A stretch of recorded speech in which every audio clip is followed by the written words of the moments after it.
All right, so today we're going deep on something you might not expect. Yeah. Loneliness Loneliness in in relationships. relationships. Yeah. You wouldn't think it'd be that common, but it really is. Right. Almost 60% of Yeah. married people Wow. report feeling lonely at some point in their relationship.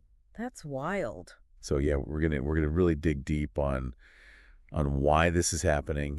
What does it actually look like, and what can we do about it? Yeah. And another thing from the research that we've been looking at, it seems like modern life is actually making this whole thing worse.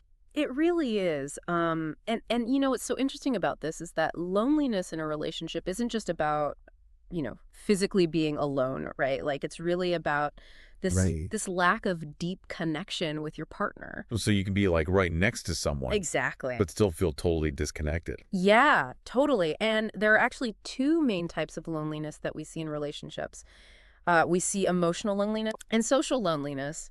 Okay. Emotional loneliness is that feeling of, you're not really connecting with your partner. Even when you're in the same room? Even when you're in the same room, exactly. Oh, like when you're sitting on the couch and you're both just like scrolling on your phones Yes. and not even like talking to each other? Yes. Oh my gosh. I've totally been there. We've all been there. It's actually become so common. There's a term for it now. It's called phubbing. Phubbing. Snubbing someone by being on your phone. Whoa. Yeah. But, it just highlights how we can be physically present but emotionally totally absent. Yeah. And then there's that social loneliness, which is about feeling isolated from a wider support network. Oh, so that's like when you and your partner have been together so long that like you've let those individual friendships fade away. Yeah, that can definitely be a factor, but it's not always the case. Sometimes it's more like about, you know, personal baggage or past experiences that make it hard to connect even if you are surrounded by people. You know what else is really fascinating is how our psychology comes into play here. Yeah. You've probably heard of attachment styles, secure, anxious, avoidant. Right. These things really influence how we experience and deal with loneliness in relationships. So wait, are you saying that like just knowing about attachment styles can actually help a relationship? Oh, it's not like a magic cure or anything. Okay. But understanding your partner's attachment style can be really helpful. Like, Okay. let's say, your partner has an anxious attachment style. Right. Well, they might need more reassurance from you, Uh-huh. more communication. Okay. So if you know that you can adjust your approach, right? Yeah.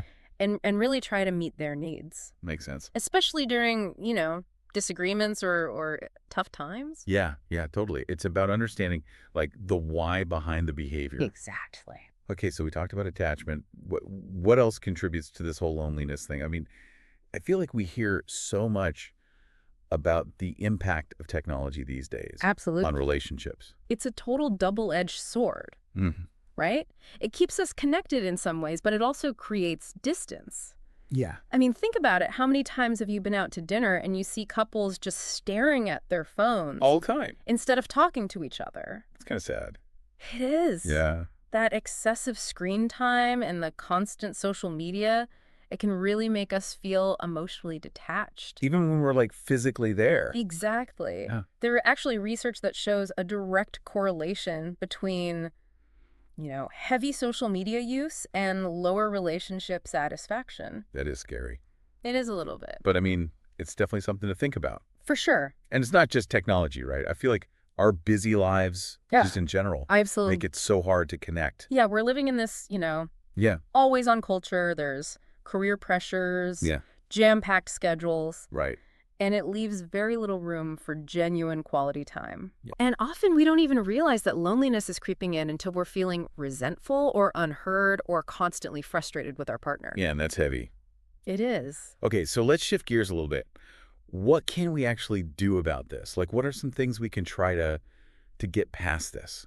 Well, the good news is that there are definitely things that you can do. Okay, good. Communication is key. Oh, here we go again. I know, right?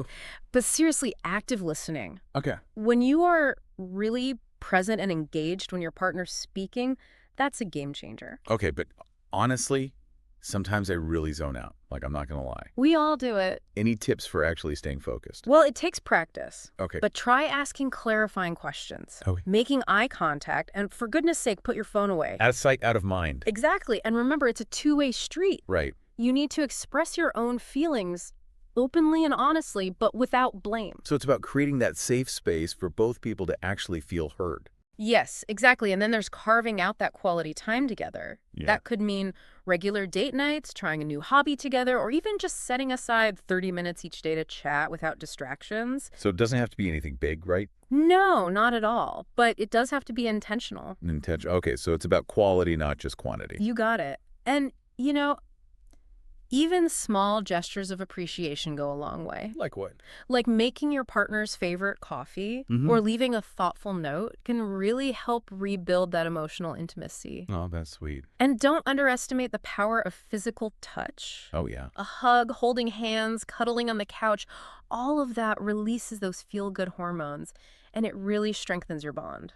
I like it. Mm. And, if you're really feeling stuck, don't be afraid to seek professional help. Absolutely. Couples therapy can be a really great way to get some tools and strategies to work through these things. Right, they can give you that outside perspective Yeah. and help you see things in a new light. Okay, so Yeah. as we wrap up here, I just want to encourage everyone listening to just take a moment and reflect.